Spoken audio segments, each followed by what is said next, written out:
Din. At tapos, hindi ko na maalala yung mga ibang pelikula tuloy Mga streaming, meron na rin bukod sa Oo. BMX, may mga cinepop. Yes, May gumagawa ka pa ba ng ano? Hindi. Ngayon? Hindi. Kasi hindi pa ako nakagawa sa Cinepop. Wala na ulit. Viva Max, matagal-tagal na rin. Oo. So, medyo nakakonsentrate na ako sa cinema talaga ngayon. Of course, yung Totoy Bato na umaere sa TV5, part ako niyan.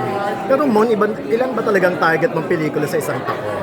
Kailangan mo maka-20 ka or meron ka bang gano'n? Wala naman. Kasi parang you're Siyempre, everywhere alam mo naman ang character actor kung may offer, wala namang kailangang marami o konti. Kung trabaho lang. Siyempre, ako naman, lagi akong kumbaga, On the go. yes, on the go, and yung sa mga projects na ginagawa ko, lagi akong obsessed, kumbaga. Okay. Lagi akong excited. So mas lamang ka pa sa mga bibidahin. Dahil di ka naman wala ng project, di ba? Parang ganon. Ang mga character actors naman, kasi hindi kumita ang pelikulang huli niyang ginawa. Kasama na naman siya sa susunod. Or malaki man yung role o hindi. Hindi, kumbaga, masyadong pinagsasawaan, kumbaga. Diba? Yung mga bida kasi, syempre, mga 3 sunod-sunod na puro sila, medyo ano na yan. So, yun ang kagandahan sa category ng pagiging At artista ko. puring-puri ka rin ni Direk Lino dun pa lang sa last Friday natin na may Q&A Ay, na nako. talagang yung character mo rito talagang yung grayness Oo. na itawid mo yung Yan ang ipinagpapasalamat ko sa Rain Entertainment kay Direk Lino. Katulad din ng ginawa namin ni Direk Nanahimik Hugo, ang yung gabi. Nanahimik ang Gabi. Napakaganda ng mga role o mga characters na binibigay nila sa akin sa proyekto nila. So, very grateful ako dahil nabibigyan ako ng pagkakataon na mas maipakita yung acting talent, kumbaga. At sa bawat role na ginagawa mo, ano yung pinaka-okay? Yun naman ang goal palagi. Minsan kasi, di ba, nagsimula naman ako talaga from nothing from maliliit na role. And yun na yung naging kumbaga naging method o sistema na dapat bawat role maalala o may impact. ngayong humupa na yung ingay sa Quezon, pwede ka na bang magsalita?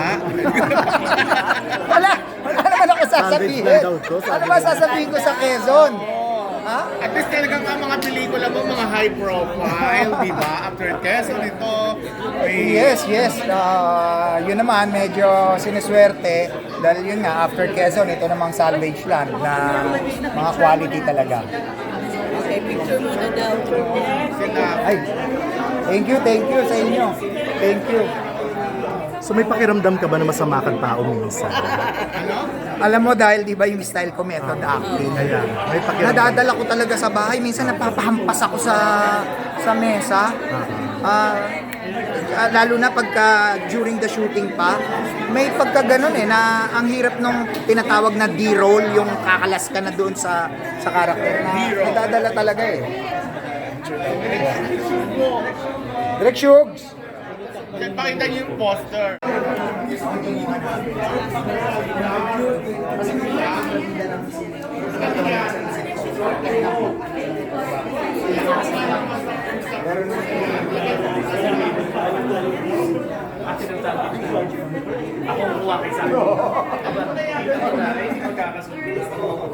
Sali talaga ang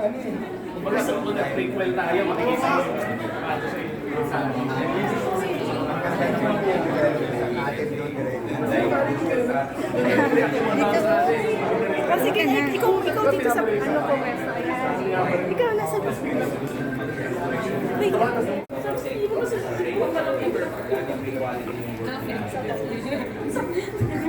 Thank you.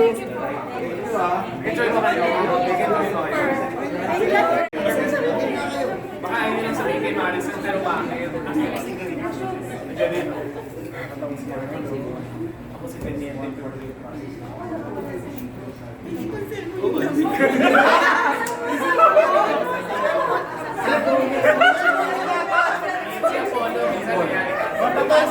Ito, ma'am.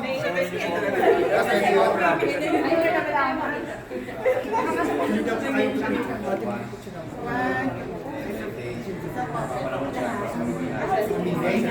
you.